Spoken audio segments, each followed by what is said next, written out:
फलानुले share मार्केटबाट लाखौँ पैसा कमायो रे, फलानुले सेयर मार्केटबाटै कमाएर घर जग्गा किन्यो रे, फलानुले त जागिर छोडेर अहिले ट्रेडिङ गर्दै बसिरहेको छ रे। हो, यस्तै कुराहरू आजकल तपाईँले पनि धेरै सुन्नुभएको होला। र यी सबै कुराहरू सुन्दै गर्दा तपाईँको मनमा पनि आयो होला कि यो सेयर मार्केट भनेको के हो? मैले सुरु गर्न सक्छु कि सक्दिनँ? अनि कसरी सुरु गर्ने? र कतै यो सेयर मार्केट भन्ने चिज स्क्याम त होइन? यदि तपाईँको मनमा पनि यी सबै प्रश्नहरू आइरहेका छन् भने यो भिडियोलाई पुरा हेर्नुहोला। र आजको भिडियोमा म तपाईँलाई यी सबै कुराहरू सिम्पल र क्लियर तरिकाले बुझाउनेछु। र भिडियोमा अगाडि बढ्नुभन्दा पहिले यदि तपाईँहरू हाम्रो च्यानलमा नयाँ हुनुहुन्छ भने आजै सब्सक्राइब गर्नुहोस् र हरेक नयाँ भिडियोको नोटिफिकेसन समयमै पाउनका लागि साथमा रहेको बेल आइकन पनि थिच्न नबिर्सिनुहोस्। सेयर मार्केटको बारेमा बुझ्नुभन्दा पहिले हामीले सेयर भनेको के हो त्यो बुझ्नु जरुरी छ। आउनुहोस् सेयर भनेको के हो एउटा इक्जाम्पलबाट बुझौँ।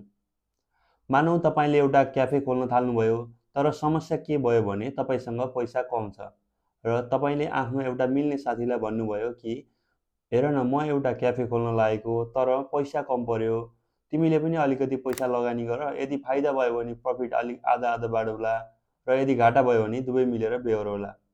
हो, यही हो सेयरको कन्सेप्ट। तपाईँले आफ्नो कम्पनीको केही हिस्सा अरूलाई दिनुभयो र त्यसको बदलामा उसले अलिकति पैसा हाल्यो।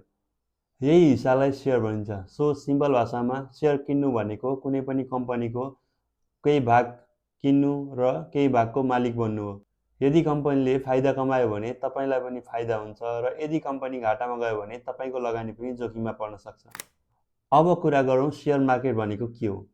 सेयर मार्केट भनेको यस्तो बजार हो जहाँ कुनै पनि कम्पनीको सेयर किन्ने र बेच्ने काम गरिन्छ। सिधा भाषामा भन्नुपर्दाखेरि सेयर बजार भनेको सेयर किन्ने र बेच्ने बजार हो।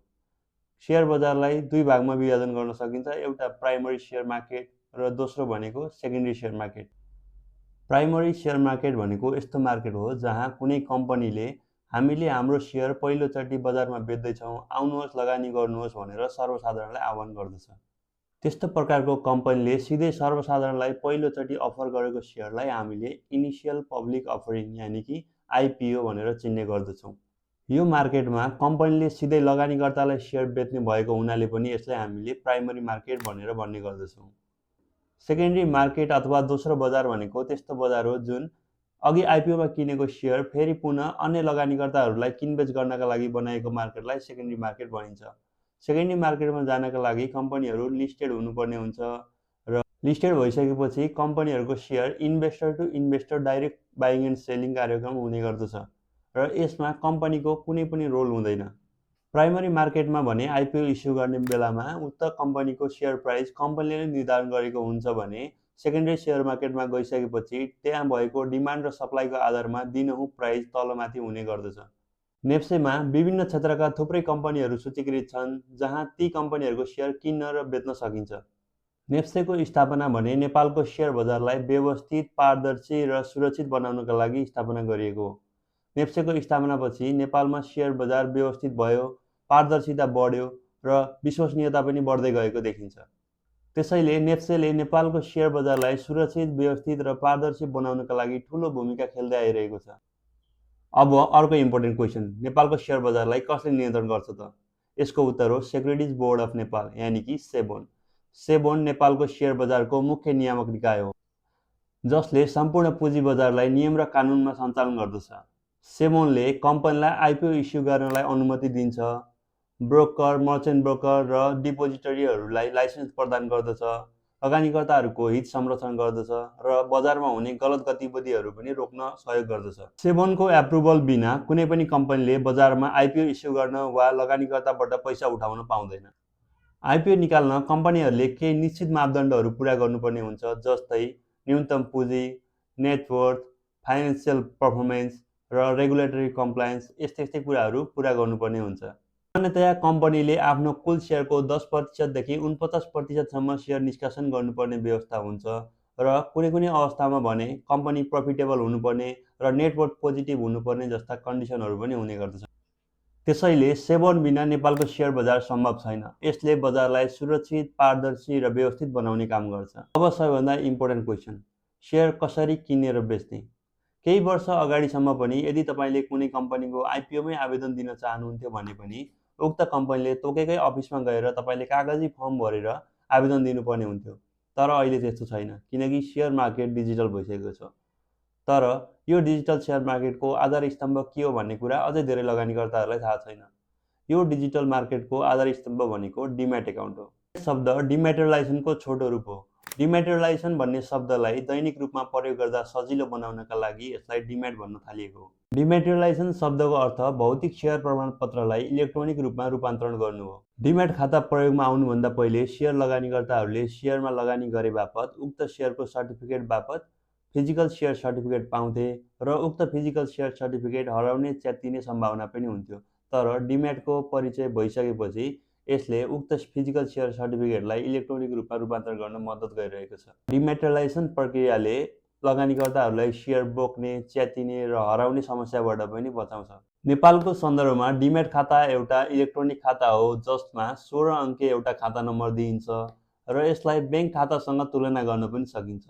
ब्याङ्क खाताले तपाईँसँग भएका पैसाहरू सुरक्षित राखे जस्तै डिम्याट खाताले पनि तपाईँका सेयर, डिबेन्चर र म्युचुअल फन्डका युनिटहरू सुरक्षित राख्ने गर्दछ। अहिले नेपालमा तपाईँले डिम्याट एकाउन्ट बिना सेयर सम्बन्धी कुनै पनि किसिमको कारोबारहरू गर्न सक्नुहुन्न।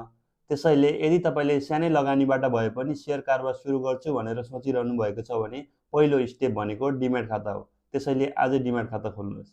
डिम्याट खाता कसरी खोल्ने र डिम्याट खाता खोल्नका लागि के कागजातहरू आवश्यक पर्दछ भनेर हामीले एउटा छुट्टै विस्तृत भिडियो चाहिँ बनाउने छौँ। र सेयर कारोबार गर्नका लागि तपाईँसँग पहिले 3वटा चिजहरू हुन आवश्यक छ। एक हो ब्याङ्क एकाउन्ट, दोस्रो डिम्याट एकाउन्ट र तेस्रो ट्रेडिङ अथवा टिएमएस एकाउन्ट हो। डिम्याट एकाउन्ट पछि हामीले अर्को जान्नुपर्ने एकाउन्ट भनेको ट्रेडिङ एकाउन्ट हो, टिएमएस एकाउन्ट। हामीले सेयर मार्केटमा सेयर किनबेच गर्दाखेरि बजारमा गएर सामान किने जस्तो आफै गएर सेयर किन्न बेच्न सक्दैनौँ। सेयर किनबेच गर्ने कार्यका लागि नेपालमा थुप्रै लाइसेन्स प्राप्त ब्रोकरहरू छन् जसमार्फत तपाईँले एउटा टिएमएस एकाउन्ट खोल्नुपर्ने हुन्छ र उक्त एकाउन्टबाट तपाईँले तपाईँको ब्रोकरले दिएको सिस्टममा गई आफूलाई मन लागेको सेयर किन्न वा बेच्न सक्नुहुन्छ र तपाईँले राखेकै मूल्यका आधारमा डिमान्ड र सप्लाई म्याच गराई सेयर ब्रोकरले उक्त सेयर तपाईँको खाताबाट झिक्न अथवा तपाईँको खातामा पठाउन मद्दत गर्दछ। तपाईँले सिधै नेप्सेमा गएर सेयर किन्न अथवा बेच्न त सक्नुहुन्न। त्यसैले स्टक ब्रोकर भनेको चाहिँ बायर र सेलरलाई एक ठाउँमा जोड्ने एउटा माध्यम मात्र हो र हरेक कारोबार गरे बापत तपाईँले आफ्नो ब्रोकरलाई केही सर्टेन पर्सेन्टेज अफ कमिसन दिनुपर्ने हुन्छ। हामीले के बुझ्नुपर्छ भने टिएमएस एकाउन्ट भनेको ट्रेडिङ गर्ने एउटा टुल हो र स्टक ब्रोकर भनेको चाहिँ बायर र सेलरलाई जोड्नका लागि बनाएको एउटा माध्यम हो। अब सबैभन्दा महत्त्वपूर्ण कुरा, के हामीले सेयर बजारमा लगानी गर्न हुन्छ? धेरै सर्वसाधारणले त यसलाई जुवा अथवा ग्याम्लिङको रूपमा पनि हेर्नुहुन्छ र साँच्चै भन्नुपर्दा यदि तपाईँले बिना रिसर्च, बिना नलेज र कम्पनीको बारेमा केही पनि नबुझिकन हचुवाको तालमा इन्भेस्ट गर्नुहुन्छ भने यो साँच्चै जुवा नै हुन जान्छ। तर यदि तपाईँ कम्पनीको फाइनेन्सियल एनालाइसिस गर्नुहुन्छ, रिस्क बुझेर लगानी गर्नुहुन्छ र लङ टर्मको लागि सोच्नुहुन्छ भने यो जुवा होइन है, यो त इन्भेस्टमेन्ट हो। यो भिडियो पनि शैक्षिक र सूचनामूलक उद्देश्यका लागि मात्रै तयार गरिएको हो। यो भिडियो कुनै पनि सेयर किन्न अथवा बेच्नका लागि सिधै प्रेरित गर्नका लागि बनाएको भिडियो चाहिँ होइन है। सेयर मार्केट सधैँ जोखिमले भरिपूर्ण हुने हुनाले सेयर मार्केटमा लगानी गर्नुभन्दा पहिले आफैले स्व-अध्ययन गरेर वा आवश्यक परेको खण्डमा सम्बन्धित विज्ञहरूसँग सरसल्लाह गरेर मात्रै सेयरमा लगानी गर्नुहोला। र यदि तपाईँलाई यो भिडियो उपयोगी लाग्यो भने यो भिडियोलाई अझै धेरै माझ पुर्याउनका लागि सक्दो सेयर गर्नुहोला र नेक्स्ट कुन टपिकमा भिडियो हेर्न चाहनुहुन्छ त्यो पनि कमेन्टमा लेख्नु होला है त। र जाँदै हाम्रो च्यानल द मनी हबलाई सब्सक्राइब गर्नुहोस् र हरेक नयाँ भिडियोको नोटिफिकेसन समयमै पाउनका लागि साथमा रहेको बेल आइकन पनि थिच्नुहोस्।